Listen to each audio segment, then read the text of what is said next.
Hero আলমের দিন শেষ, লায়লাপুর বাংলাদেশ। হ্যাঁ, আমি আজকে কথা বলবো আমাদের সবার প্রিয় লায়লাপুকে নিয়ে। হিরো আলম জান্নাত তোয়াকে পিছনে ফেলিয়ে রেখে আমাদের লায়লা আপু তার উপর ধাপে উঠে গিয়েছে। হ্যাঁ, আমাদের লায়লা আপু শুরু করছে গান গাওয়া, হয়েছে সিঙ্গার। হয়তোবা তাদের গান শুনে অনেকেই খারাপ মন্তব্য করতে পারে, কিন্তু আমি ভালো মন্তব্য করব, কারণ তাদের গান শোনার সময় কিছু হোক আর না হোক আমার একটু হলেও উপকার হয়েছে।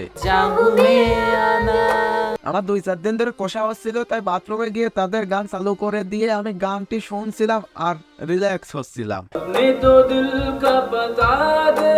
অবশেষে দেখা গিয়েছে যে আমাকে ডাক্তারের কাছে যাওয়ার আগে আমার রোগের সমাধান হয়ে গিয়েছে, সেটা শুধুমাত্র আমার লায়লাপুর গানটি শুনে।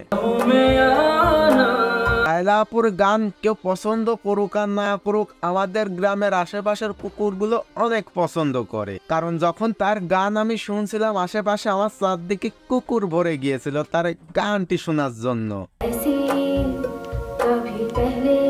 এই স্টুডিও থেকে গান শুরু করছিল হিরো আলম, তারপরে শুরু করছিল জান্নাত, এখন এসেছে আমাদের লায়লা আপু।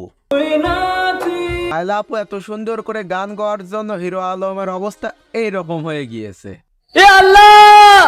আমাকে তুমি উঠায় নাও। আরে হিরো আলম কাকু, টেনশন করার কোনো কারণ নেই, লায়লা আপু 2 দিন পরে এইটা ছেড়ে দিবে, আমার বিশ্বাস। হয়তোবা বেশি দিন ধরে রাখতে পারবে না, এই পর্যন্তই ধরে রাখবে। বিশ্বাস করেন ভাই, লায়লা আপুর কণ্ঠ যে এত সুন্দর আমরা আগে জানতাম না, এই গানটি শোনার পরে বুঝতে পারছি।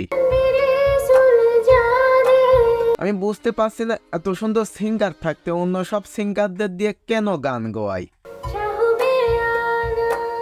লায়লা আপুকে প্রশংসা করলেও কম হয়ে যাবে, কারণ এত সুন্দর গান আমাদের মাঝে উপহার দিয়েছে, সেই জন্য। বিশ্বাস করেন, আমি যদি কখনো গান লিখি তাহলে আমাদের হিরো আলমকে বাদ দিয়ে আমি আমার এই লায়লা আপুর কাছে আসবো, কারণ আমার গানটির প্রমোশন করার জন্য। আমাদের লায়লা আপুর কাছ থেকে গানটি আমরা তৈরি করে নিয়ে সেইটা ছাড়লেই ভাইরাল হয়ে যাবে। এই গান থেকে কেউ উপকার পাক আর না পাক, একটু হলে উপকার পাবেই, কারণ সেই গান শুনতে শুনতে বাথরুমে গেলে তার পেট একদম ক্লিয়ার হয়ে যাবে। সেই গান শুনে খাইতে বসলে তার আর ক্ষুধা লাগবে না। এই গান শুনতে শুনতে রাস্তায় বাই হলে কুকুর বিড়াল তার পিছনে ডাকা লাগবে না, একাই অটোমেটিক তার পিছনে কুকুর বিড়াল চলে আসবে। তো আসলেও গানটি কিন্তু অমাইক ছিল, অস্থির ছিল। আপনাদের কাছে কেমন হয়েছে অবশ্যই কমেন্ট করে জানাবেন। ভালো লাগলে লাইক করবেন, পেজ থেকে দেখলে পেজটি ফলো করবেন, ইউটিউব চ্যানেল থেকে দেখলে চ্যানেলটি সাবস্ক্রাইব করবেন। সবাই ভালো থাকবেন, সুস্থ থাকবেন, খুদা হাফেজ। সাবস্ক্রাইব করো।